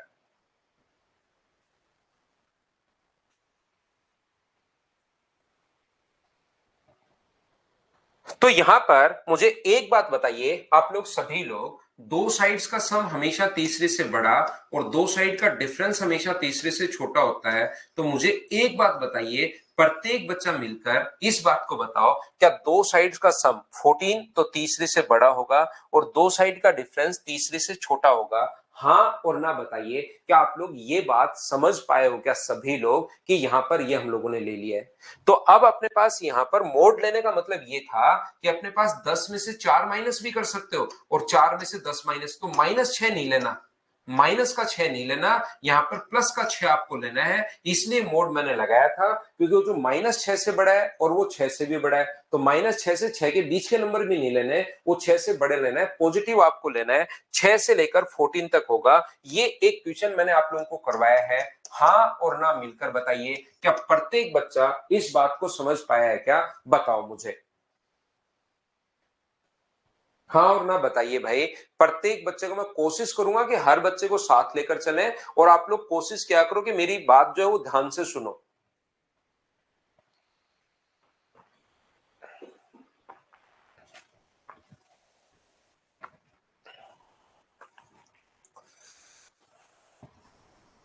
यहां पर मैं एक बार फिर पूछता हूं यही क्वेश्चन, मुझे एक बात बताइए, ये जो है अपने पास ए बी और सी, यहां पर अपने पास ये वाली साइड अपने पास मान लीजिए 6 है या 4 है, और ये वाली जो साइड है वो अपने पास 10 है, और ये वाली साइड ए है। तो ए का मान कहां से कहां तक पॉसिबल है? पहला क्वेश्चन, ए की रेंज आप लोग बताइए, रेंज या प्रास बताओ कितनी होगी?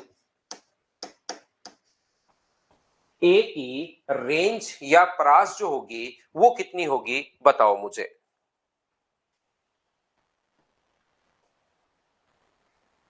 तो आप लोग कहोगे सर ए की रेंज या प्रास, दो साइड्स का सम हमेशा तीसरी से बड़ा, तो तीसरी साइड ये है, दो साइड्स का सम हमेशा तीसरी से बड़ा और दो साइड का डिफरेंस हमेशा तीसरे से छोटा। उम्मीद है ये बात दूसरी बार मैं बता रहा हूं आपको, सभी बच्चे को समझ में आई होगी। अगर यहां पर एक बच्चे ने जैसे लिख दिया आकाश ने 7 से लेकर 13 तक होगी, ये आपने गलत लिख दिया। आकाश 6.1 भी तो हो सकती है, स्वाति ने भी 7 से 13 लिख दिया। ये साइड 6.1 भी हो सकती है, 6.2 भी हो सकती है, 6.3 भी हो सकती है, 6.4 भी हो सकती है, 6.5 6 से बड़ी होगी, 6.01 भी हो सकती है। तो 7 से 13 आप लोग नहीं लिख सकते। कब तक नहीं लिख सकते? कब लिख सकते हो 7 से 13 तक? जब मैं कहूं कि ए का मान इंटीजर है। अगर मैं बोलता हूं ए का मान इंटीजर है, ए का मान पूर्णांक अपने पास है, अब मुझे बताइए ए का मिनिमम मान क्या होगा। अगर मैंने क्वेश्चन में डाल दिया, मैंने क्या डाल दिया, एग्जामिनर डाल देगा कि यहां पर मुझे बताओ ए का मान, अगर अपने पास इंटीजर है तो दूसरा क्वेश्चन अपने पास होगा ए का अपने पास मिनिमम वैल्यू आप लोग बताइए कि ए की मिनिमम वैल्यू अपने पास क्या होगी। तो आपको होगी सर ए की जो मिनिमम वैल्यू होगी वो अपने पास 7 होगी। बोलिए बिल्कुल ठीक है क्या? हाँ, 6 से बड़ा और एक इंटीजर होना चाहिए, 6 से बड़ा और 14 से छोटा। तो 6 से बड़ा जो इंटीजर होगा वो 7 होगा। बोलिए सभी लोग समझ पाए हो क्या? और सारे लोग, और जब मैं पूछता हूं ना तो आंसर दिया करो बच्चों, आंसर देने की ऐसा नहीं कि सर ने पूछ लिया सर ही बता देंगे, जरूर गलत या सही आंसर देने की कोशिश किया करो। अगर मैं आपसे पूछता हूं ये इंटीजर अगर है तो मेरा क्वेश्चन आपसे 3 नंबर ये है कि ए का मैक्सिमम मान क्या होगा। क्या आप लोग फाइंड आउट कर पाओगे क्या? ए का मैक्सिमम वैल्यू अपने पास क्या होगी, ये बात बताइए, क्या कर पाओगे क्या? तो आपको जरूर सर कर पाएंगे कि ए का 14 तक जाता है और इंटीजर अगर है, वैसे तो 13.9 13.9999 कुछ भी हो सकता है, लेकिन इंटीजर होगा तो अपने पास 13 होगा। बोलिए बिल्कुल ठीक है क्या? ये अपने पास तीसरा क्वेश्चन जो 5, यस 14 लिख रहा है, यस भाई 14 नहीं होगा, यस 14 नहीं होगा, 14 से छोटा होगा, बराबर नहीं होता। 14 से छोटा होगा तो 13 बनेगा, याद रखना।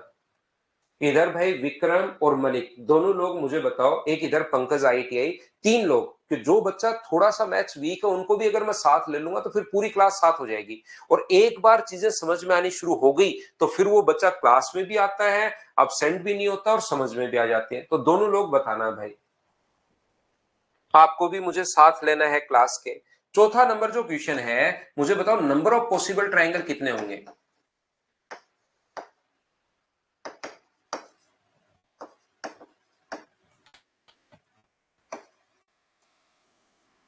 त्रिभुजों के अपने पास नंबर ऑफ पॉसिबल ट्राइंगल कितने होंगे, त्रिभुजों के संभावित मान कितने होंगे बताओ। मुझे बताओ त्रिभुजों के संभावित मान कितने होंगे। तो त्रिभुजों के संभावित जो मान होंगे वो कौन कौन सा होगा, अपने पास साइड 7 8 9 10 11 12 13 तक अपने पास होगी। तो 3 और 4 7, त्रिभुजों के संभावित जो मान होंगे वो मुझे बताइए 7 होगा। बोलिए बिल्कुल ठीक है क्या?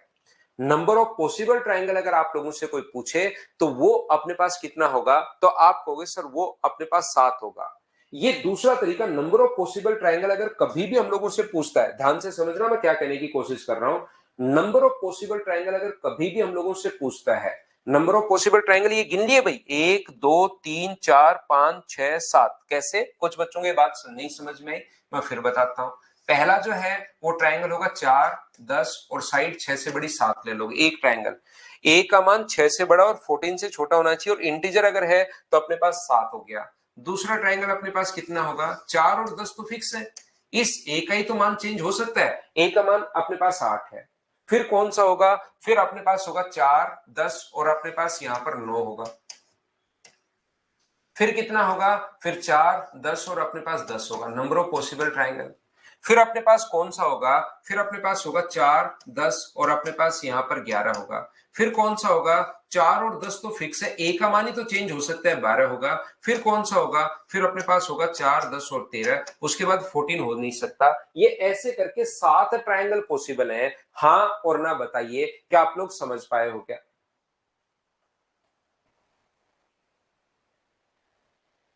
तो इस टाइप के क्वेश्चन को अगर आपको सोल्व करना है, ध्यान से समझना मैं क्या कहने की कोशिश कर रहा हूं, तो अपने पास एक तो तरीका ये होता ही है कि इनको काउंट कर लो।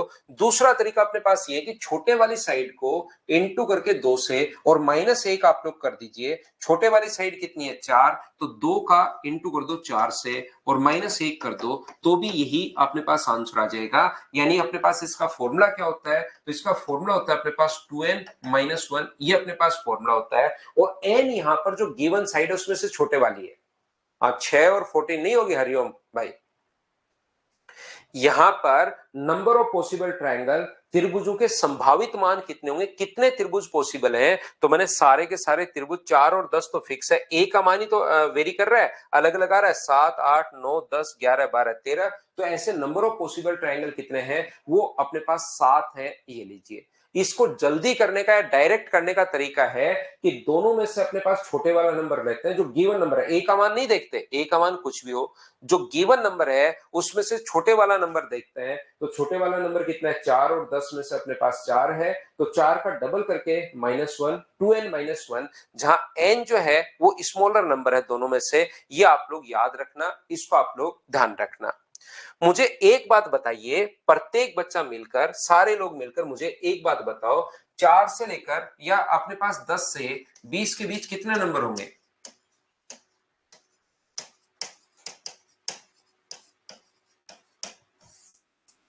नंबर बिटवीन 10 टू 20, 10 से 20 के बीच में कितने नंबर होंगे, ये बात बताओ। ये क्वेश्चन है मेरा आप लोगों से।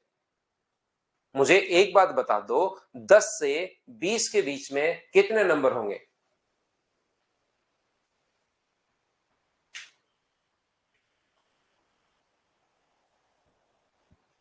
तो 10 के बीच में सौरव ठाकुर लिख रहा है 19। अब बताओ, एक बच्चा तो 19 लिख रहा है, 10 से 20 के बीच में 19 नंबर, सारे इंटीजर है, ध्यान रखना। 10 के 20 के बीच में 19 नंबर। अब बताओ इसको शाबाशी दें या क्या दें इसको?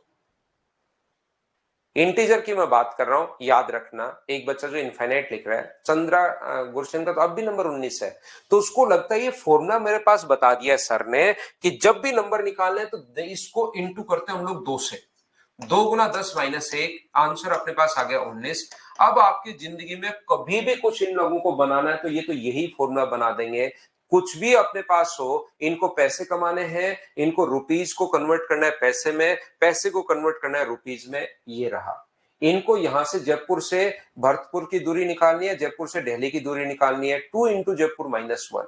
कुछ भी कोइन के तो एक फॉर्मूला दिमाग में छप गया, वही लगेगा। इसके बीच में ध्यान रखना, अपने पास कुछ बच्चों ने जिन्होंने 9 लिखा वो बिल्कुल ठीक है, 10 जिन्होंने लिखा, जैसे राम अभी तक 10 लिख रहा है, ध्यान रखना राम, अगर आप 10 नंबर लिख रहे हो तो मुझे एक बात बताइए कि क्या, मुझे एक बात बता दो, 2 और 3 के बीच में कितने नंबर है? जिन बच्चों का आंसर 10 था उनसे मेरा दूसरा क्वेश्चन है कि 2 और 3 के बीच में कितना नंबर है वो बताओ। तो वो बच्चे कहेंगे 2 और 3 के बीच में एक नंबर है सर, एक इंटीजर है, तो ढूंढ के दिखा दो कौन सा है।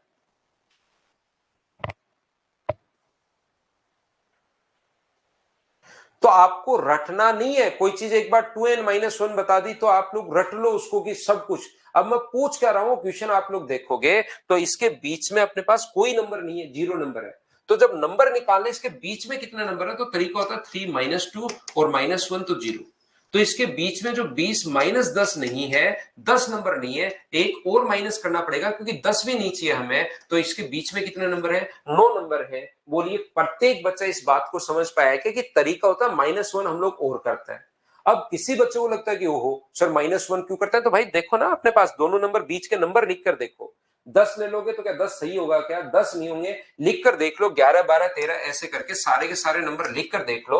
अपने पास बीच का नंबर अपने पास यहां से 9 ही आएंगे, तो उसमें से घटा के 1 और माइनस करते, याद रखना।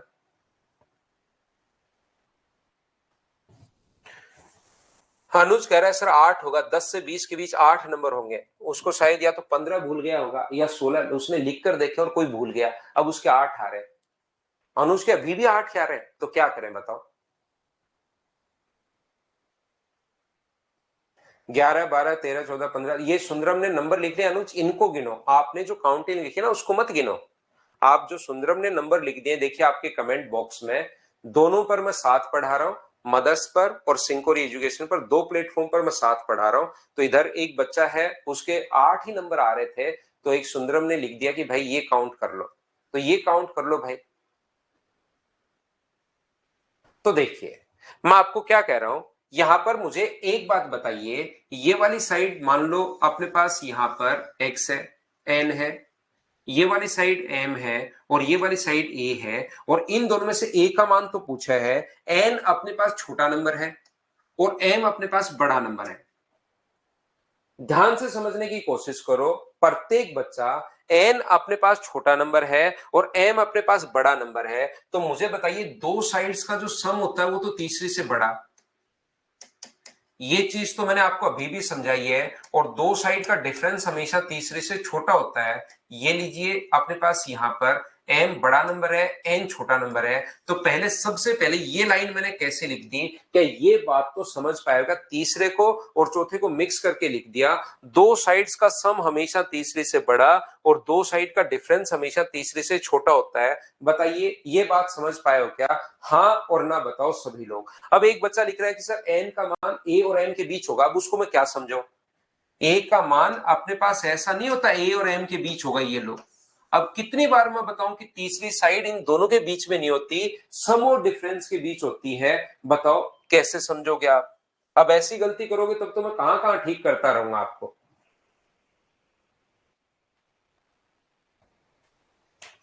तो मुझे एक बात बताइए, यहां से अब इन दोनों के बीच के नंबर निकालने। मान लो a का मान अभी भी बताया 10 और 20 के बीच अगर अपने पास है, तो फॉर्मूला क्या होता है, a के कितने मान होंगे, इंटीजर अगर है तो a के मान कितने होंगे, 20 माइनस 10। यही करते हो या 1 माइनस और करते हो? तो आप लोग कहोगे सर हम लोग 1 माइनस और करते हैं।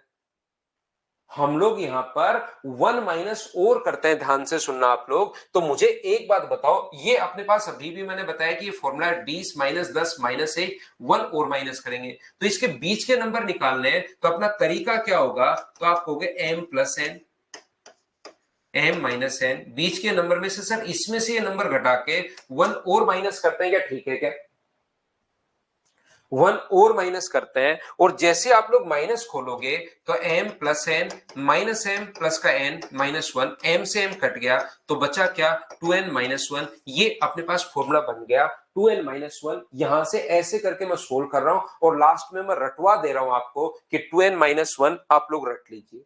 तो आपको समझ में आया तो बहुत अच्छी बात है। जिन बच्चों ने कहा कि सर कैसे आया, उन लोगों को मैंने समझाने की कोशिश की कि कैसे आया, पूरा का पूरा समझाकर। फिर भी अगर किसी बच्चे को नहीं समझ में आए तो आप लोग इस चीज को याद कर लेना। मैं तो ये कह रहा हूं कि 2n माइनस 1 छोटे वाली साइड को इंटू करना 2 से और माइनस 1 लास्ट स्टेप में याद करवा रहा हूं। फिर भी किसी बच्चे को समझ में भी नहीं आया और वो चाहता है समझना ही समझना है, तो आपको रिकॉर्डेड वीडियो थोड़ी देर बाद मिल ही जाएगा। तो आप लोग 2 बार 3 बार 4 बार 5 बार 7 बार वापस भी आप लोग देख सकते हो। दीपक का आज बर्थडे है, हैप्पी बर्थडे दीपक भाई, जन्मदिन की हार्दिक शुभकामनाएं। जिंदगी में खूब मेहनत करो और खूब आगे बढ़ो।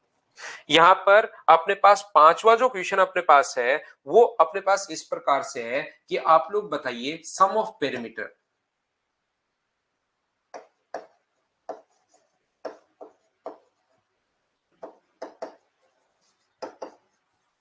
परिमापों का योग।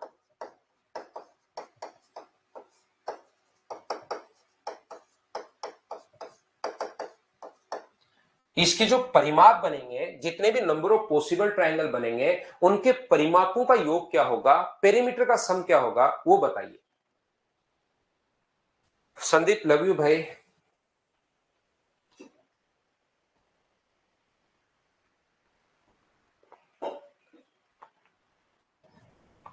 संजीव का भी आज बर्थडे है। संजीव, हाँ आपको भी हैप्पी बर्थडे भाई, जन्मदिन की हार्दिक शुभकामनाएं।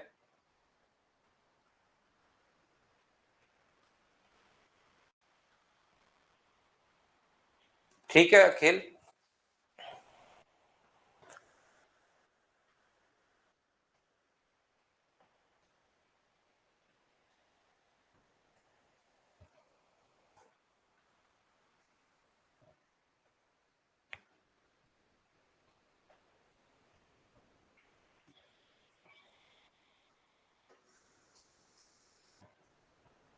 परिमापों का योग हम लोगों से पूछा है, जितने भी ट्रायंगल अपने पास है। इंद्रनील पात्रा, आप मेरा क्वेश्चन नहीं समझ पाए।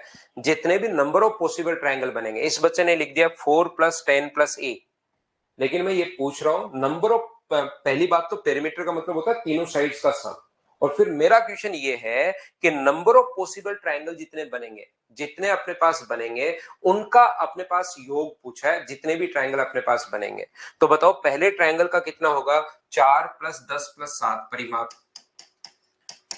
दूसरे का कितना होगा, 4 प्लस 10 प्लस 8, फिर 4 plus 10 plus 9, 4 plus 10 plus 10, 4 plus 10 plus अपने पास 11, 4 प्लस 10 प्लस अपने पास 12, 4 प्लस 10 प्लस अपने पास यहां पर 13। इस प्रकार से अपने पास इन सभी को जोड़ना है।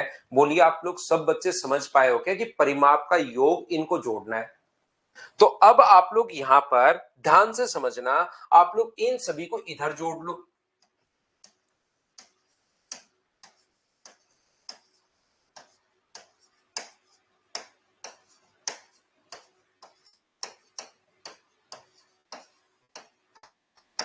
और फिर उनको लास्ट में ऐड कर लो। ध्यान से समझिए, आप एक बात मुझे बताओ, इनको पहले इधर ऐड कर लो और फिर सभी को यहां पर ऐड कर लो, या पहले मैं यहां पर ऐड कर लूं सभी को?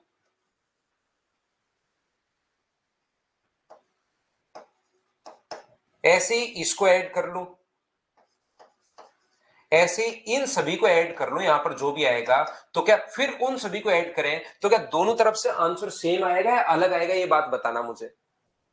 अगर मैं यहां पर ध्यान से समझने की कोशिश करो, मैं जो क्वेश्चन पूछ रहा हूं उसका रिप्लाई करो मुझे। मैं इसको इधर से ऐड कर लेता हूं, तीनों को यहां पर, और फिर उन तीनों को ऐड करके यहां पर सॉल्यूशन लिखता हूं, और पहले ऐड करके बाद में सॉल्यूशन लिखता हूं। दोनों तरफ से आंसर सेम आएगा या अलग अलग आएगा? तो आप कहोगे दोनों तरफ से आंसर सेम आएगा। तो हम लोग क्या करते हैं, इधर वाला जोड़ने के बजाय इनको हम लोग ऐड कर लेते हैं। दोनों तरफ से सेम आएगा तो इसको हम लोग ऐड कर लेते हैं। 4 कितनी बार है? तो आप कहोगे सर 4 है 7 बार, क्योंकि नंबर ऑफ पॉसिबल ट्रायंगल जो थे ना वो 7 थे। तो 4 कितनी बार आएगा पता है? 4 4 4 7 बार। मुझे बताओ 10 भी कितनी बार आएगा? तो आप कहोगे सर 10 भी 7 बार आएगा। बिल्कुल ठीक है। और एक बात आप लोग, कुछ बच्चे जिनको नहीं पता, कुछ बच्चों को तो पता है, कुछ बच्चे जिनको नहीं पता उनको मैं बता दूं कि 7 से लेकर अपने पास 13 तक की जो साइड अपने पास ऐड करनी है, 7 से लेकर 13 तक लगातार संख्याओं को अगर कभी भी ऐड करना है तो उसका फॉर्मूला होता है फर्स्ट टर्म। अब ये याद करना है ये चीज, क्योंकि नंबर सिस्टम के तो ये समझ में नहीं आएगी। कुछ बच्चा सोचता है कि हर चीज समझ में आ जाए, ये बात समझ में नहीं आएगी। ये बात याद करनी है आपको कि first term plus last term इसका जोड़ने का फॉर्मूला होता है, ये आपको याद करना पड़ेगा। बट्टे 2 इंटू नंबर ऑफ टर्म्स। जब भी डिफरेंस सेम हो तो जोड़ने का तरीका होता है a plus L by two, last term plus first term by two. ये जोड़ने का तरीका है जो आपको याद करना पड़ेगा, इसमें भी मैं कुछ कर नहीं सकता। सभी जगह से मुझे बताइए क्या 7 कॉमन आ रहा है क्या? बिल्कुल 7 कॉमन आ रहा है। तो यहां से बचेगा 4, यहां से बचेगा 10, और 20 में 2 का भाग दोगे तो 10, तो 24 गुना 7 सोल्व करने पर आंसर आ जाएगा 168। हाँ और ना बताइए, ये 5 क्वेश्चन है, क्या आप लोग ये बात समझ पाए हो क्या? पहला पॉइंट ध्यान से समझने की कोशिश करो। विक्रम बिल्कुल एवरेज में बताया था। पहला पॉइंट समझने की कोशिश कीजिए। पहला पॉइंट ये था त्रिभुज के तीनों कोणों का योग 180 डिग्री होता है, पहला पॉइंट। दूसरा पॉइंट ये था exterior angle always sum of interior opposite के बराबर होता है, बाह्य कोण अंतःविमुख कोणों के योग के बराबर होता है। तीसरा पॉइंट अपने पास दो साइड्स का सम हमेशा तीसरे से बड़ा, और चौथा पॉइंट दो साइड का डिफरेंस हमेशा तीसरे से छोटा होता है। ऐसे करके आज की क्लास में मैंने 4 पॉइंट आपको समझाने की कोशिश की, और उसके बाद जो क्वेश्चन बनते हैं उन पर, ये तो मैं क्वेश्चंस आप लोगों के लिए ले रहा था। 4 पॉइंट के आपको याद हुए हैं क्या? कि ट्रायंगल के तीनों एंगल्स का सम हमेशा 180 डिग्री, बाह्य जो कोण होता है अंतःविमुख कोणों के योग के बराबर, दो साइड्स का सम हमेशा तीसरे से बड़ा, और दो साइड का डिफरेंस हमेशा तीसरे से छोटा होता है। क्या आप लोग ये बात समझ पाए हो क्या?